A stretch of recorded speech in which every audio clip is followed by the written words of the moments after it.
Hey everybody, Alyssa here from Becoming Memories. Thanks for joining me for another process video.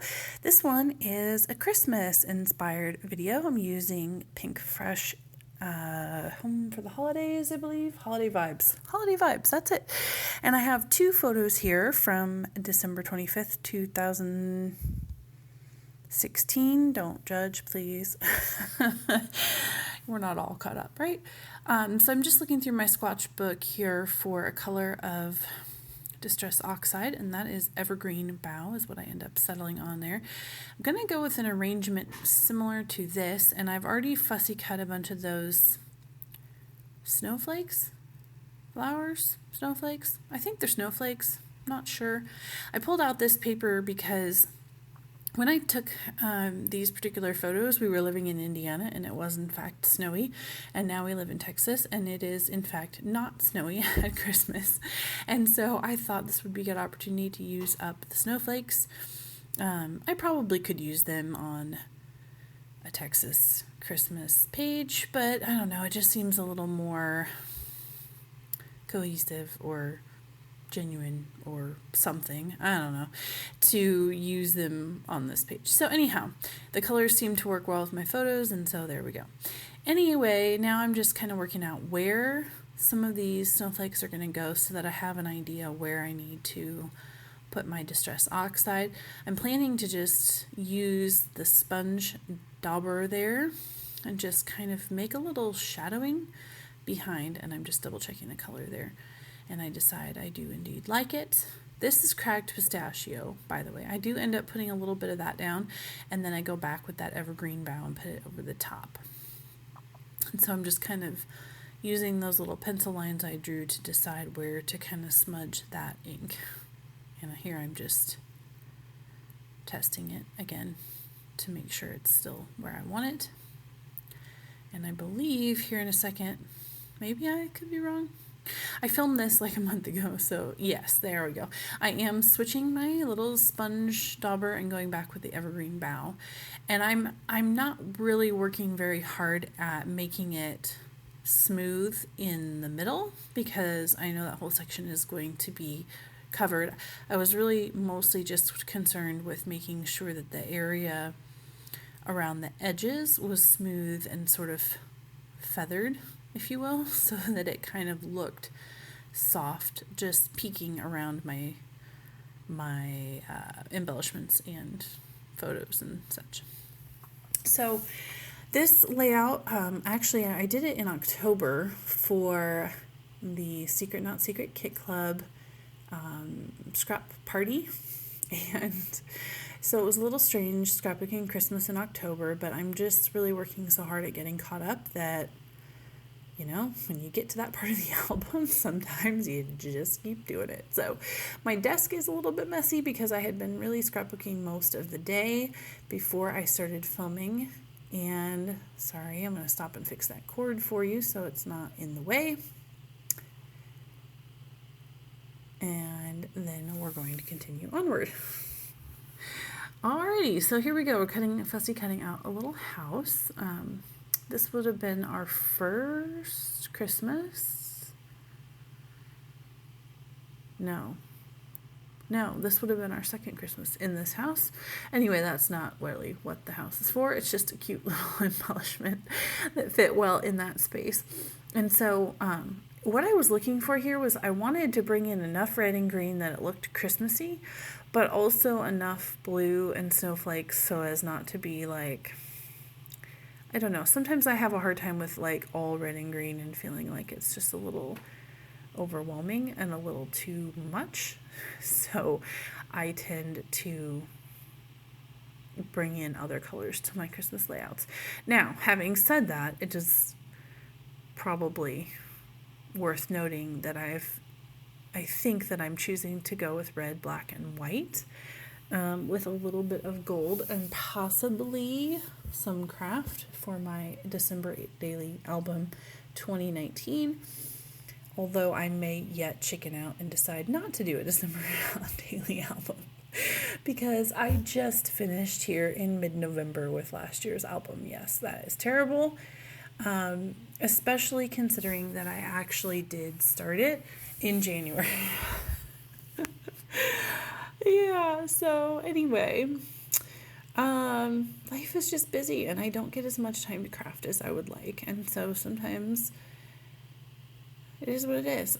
I have 4 kids. They all have albums going, as well as this album, which is the family album that I do chronologically, and I do my main layout with a pocket page opposite.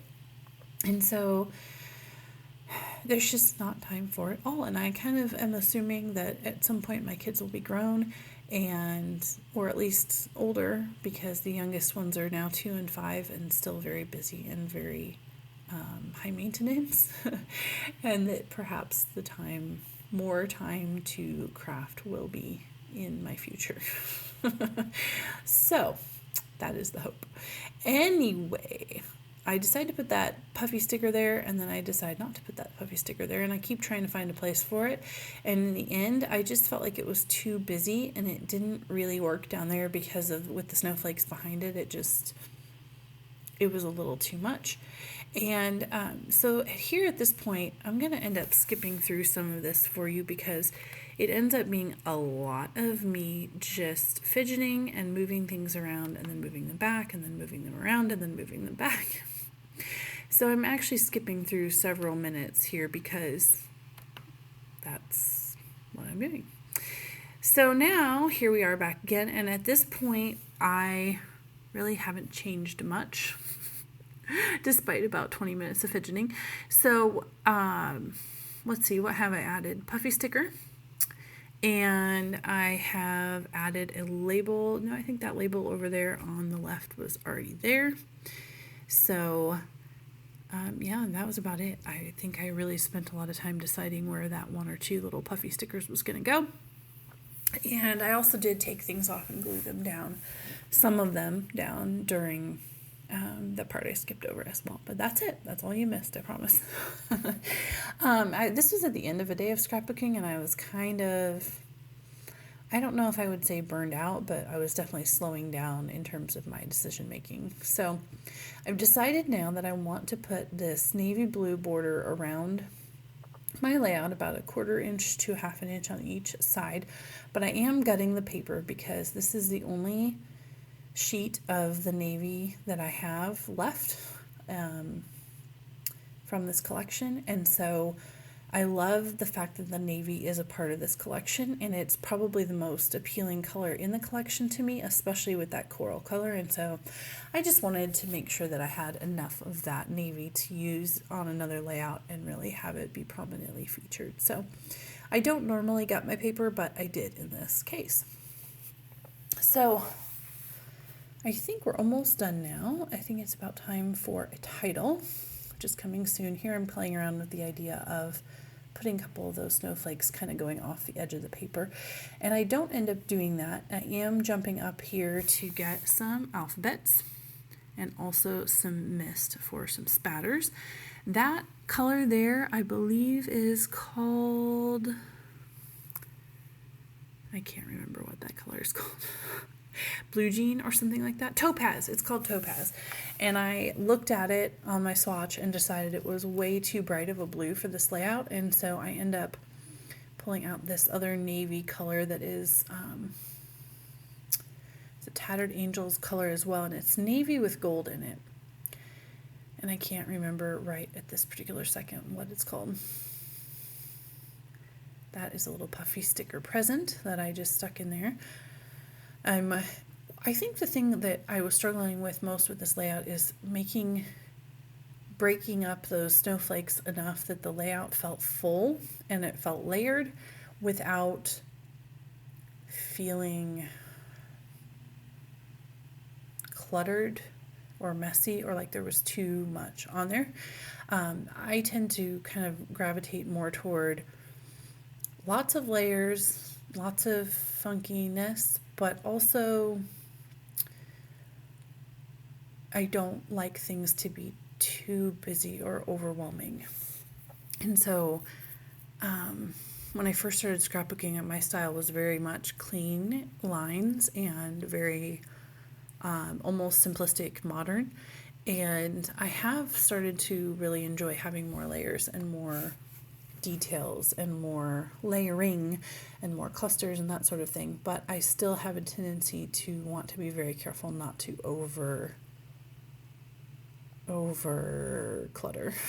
Maybe, I don't know if that's the right word or not, but so when I put something on and it starts to feel a little busy or a little overwhelming to me, I do have a tendency to take it back off again and wait until I find something that feels right. So those are the epoxy stickers from this collection, and I got this collection in a warehouse box from Pink Fresh, and those epoxy stickers were already a bit yellowed, and I realized at this point that they will probably continue to yellow, and I probably will not end up using those peachy colored ones because those were the ones that are really showing the yellowing the worst. On the green, it didn't bother me so much. Okay, so I'm skipping ahead again a little bit, and I'm getting ready to do my title. So I've picked out this 25, and this is from that cut apart sheet that you've seen several times now, and I'm trying to decide where to put it and where to build my title at this point.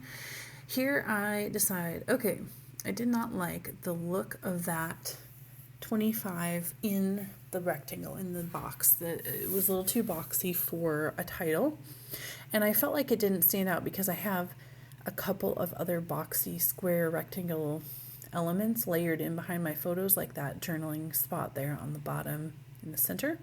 And so I went ahead and cut out these letters, and I'm really glad I did because they were very simple to cut out, and they're obviously the perfect color because they match perfectly, because they're part of the collection. But the effect is so much better, I think, cut out. It just made a world of difference, even though it only took me a second. So now I am contemplating using these wood veneer stickers, and I decide against that. So I'm now using these Dear Lizzie tile stickers that are white with gold letters, and it just says DEC for December. And I'm trying to decide if I'm happy with those. So I'm going to add a little enamel dot there as kind of the period at the end of December. And now we're doing some gold spatters. I have really been on a gold spatter kick lately. Pretty much every layout that I have done has had gold spatters. So I am very glad that I found a replacement for this Color Shine by Heidi Swapp. And if you haven't checked that out, I did a side-by-side comparison of the shimmers. I think it's it's not Minor 49er. But anyway, they're gold. It's on my channel. I will try to link it below in case you're interested in taking a look if you need a replacement for Gold Mist as well. So anyway, here are some close-ups. Thanks so much for watching. I hope you'll join me soon for another process video, and I will see you soon. Happy crafting, friends.